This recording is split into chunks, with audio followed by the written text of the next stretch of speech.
Bismillahirrahmanirrahim. Assalamualaikum warahmatullahi wabarakatuh. Nama Nuha binti Muhammad Kamal, nombor matriks 070165. Soalan yang kami pilih untuk tajuk pendidikan dengan roh adalah soalan yang keempat, iaitu langkah-langkah yang boleh dilakukan untuk mengekalkan pendidikan dengan roh yang diterima. Langkah yang pertama, kita boleh berdamping dengan orang-orang yang baik dan kawan-kawan yang baik. Kerana apabila kita berdamping dan berkawan dengan orang-orang yang baik, kita akan cenderung dan terdorong untuk melakukan kebaikan. Dan juga kalau kita berkawan dengan orang-orang yang negatif, orang yang tidak baik, maka kita juga akan cenderung dan terdorong untuk melakukan kejahatan dan perkara yang tidak elok. Kejayaan dan kegagalan seseorang itu boleh ditentukan dengan siapa dia berkawan, dengan siapa dia berguru, siapa keluarga mereka dan juga apakah cara hidup yang mereka pilih dan tentukan.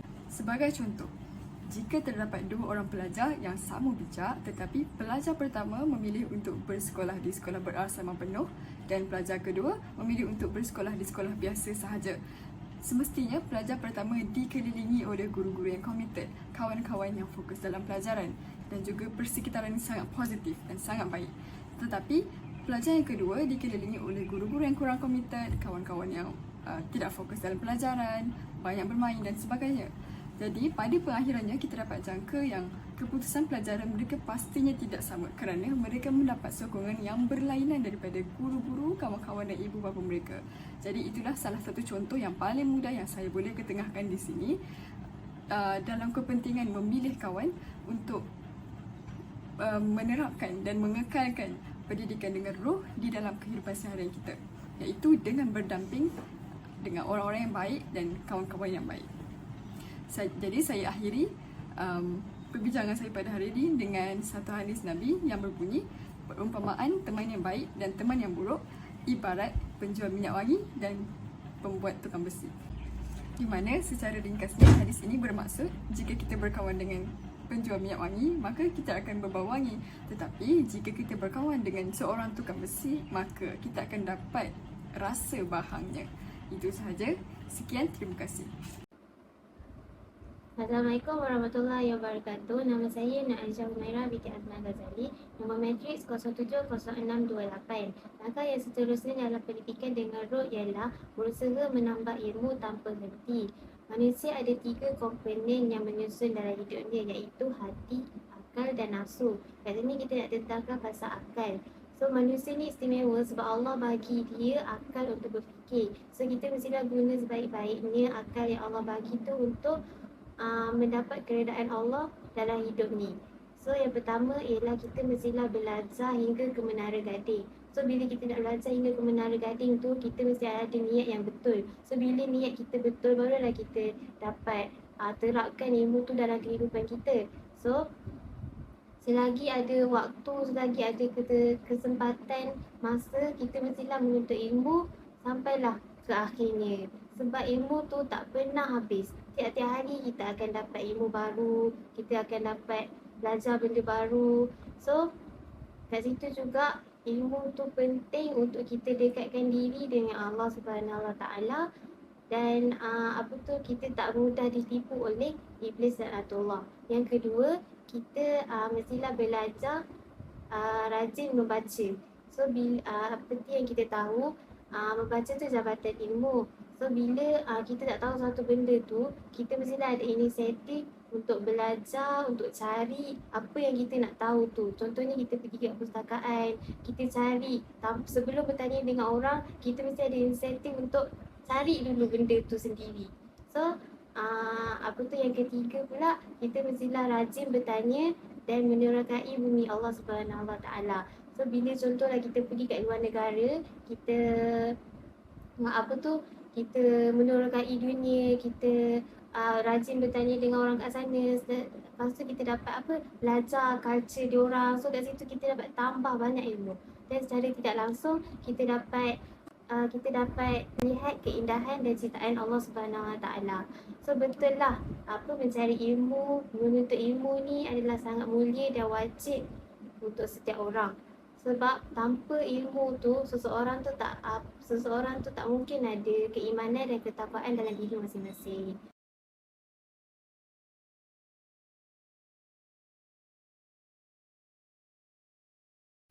Assalamualaikum, nama saya Nurlela binti Ahmad Nazi, nombor matriks 070232.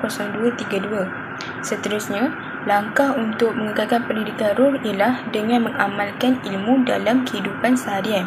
Jadi kenapa penting untuk kita amalkan ilmu ialah yang pertama kerana manusia itu bersifat pelupa. Sebagaimana firman Allah, wa ma summiyil insanu illa linafsihi, yang bermaksud dan tidaklah dinamakan manusia itu melainkan kerana sifat pelupanya. Jadi berdasarkan potongan ayat Al-Quran ini, kita boleh lihat bahawa manusia ini diciptakan dengan adanya sifat pelupa. Jadi disebabkan itu kita perlu amalkan ilmu yang kita ada supaya ilmu itu tidak menjadi sia-sia dan tidak hilang begitu sahaja. Yang kedua, mengamalkan ilmu merupakan satu ibadah. Seperti mana yang kita tahu, menuntut ilmu ini merupakan satu ibadah yang dituntut dan dikategorikan juga sebagai jihad fisabilillah. Begitu juga dengan mengamalkan ilmu. Apabila kita mengamalkan ilmu, ia ibarat kita mengabdikan diri kita kepada Allah SWT dan membuatkan kita mengharapkan keredaan dan rahmat Allah semata-mata. Jadi apabila kita mengamalkan ilmu, kita akan lebih yakin dan dekat dengan Allah SWT. Jadi disebabkan itulah amalkan ilmu ini merupakan satu ibadah. Seterusnya, cara untuk mengamalkan ilmu ada 3. Yang pertama, murajaah ilmu. Murajaah ni bukan sahaja penting kepada para hafiz atau hafizah Al-Quran semata-mata. Malah murajaah ini juga penting kepada seseorang penuntut ilmu. Ya, kerana seperti mana saya beritahu sebentar tadi, manusia ini diciptakan dengan sifat pelupa. Jadi apabila seseorang itu tidak mengulang ilmu yang dia telah pelajari, ia pasti akan lupa ilmu tersebut.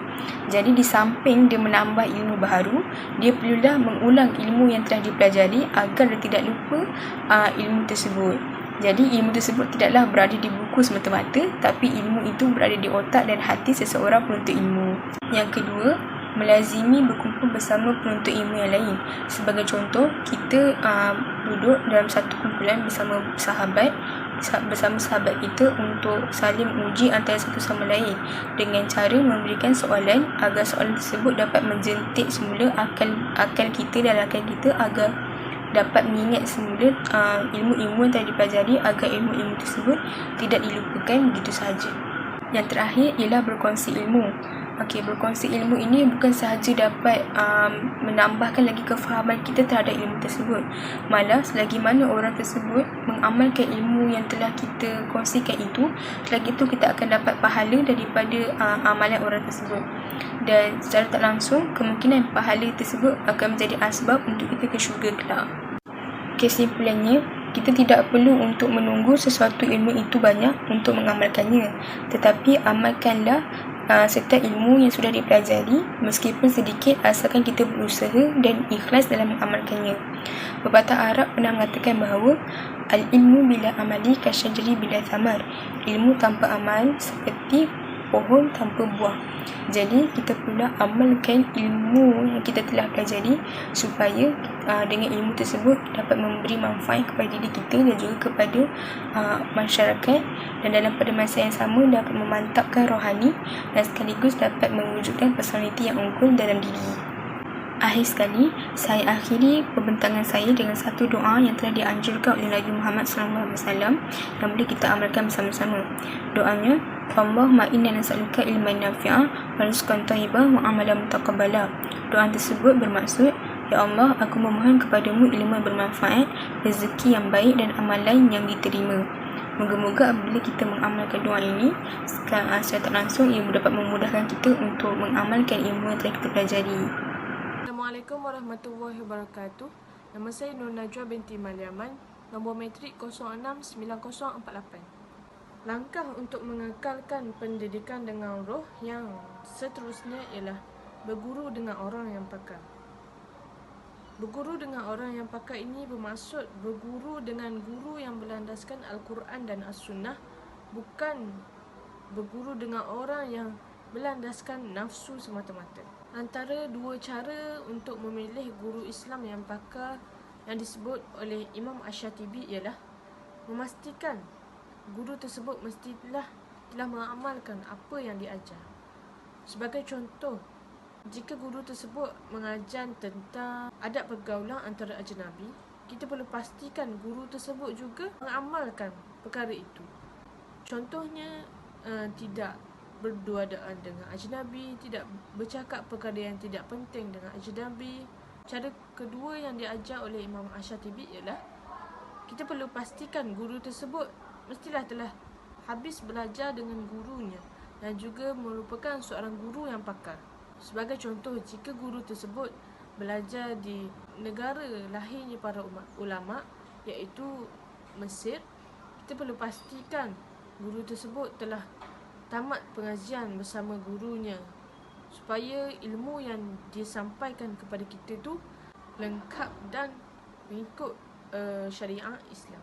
Mengapa pentingnya kita mencari guru yang pakar dalam mempelajari agama?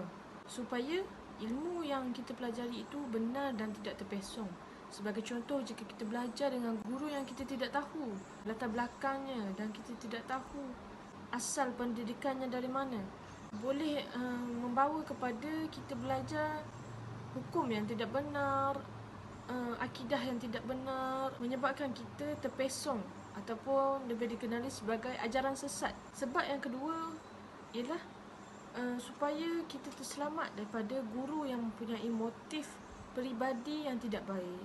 Sebagai contoh, banyak yang kita lihat di internet dan di berita di mana guru sekolah agama mengambil kesempatan ke atas pelajarnya, seperti mencabul dan sebagainya lah, perkara yang memuaskan nafsu mereka.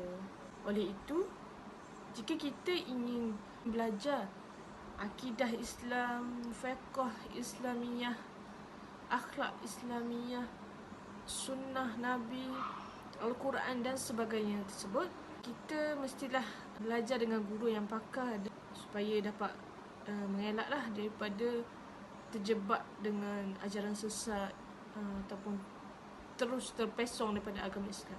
Itu sahaja daripada saya. Terima kasih.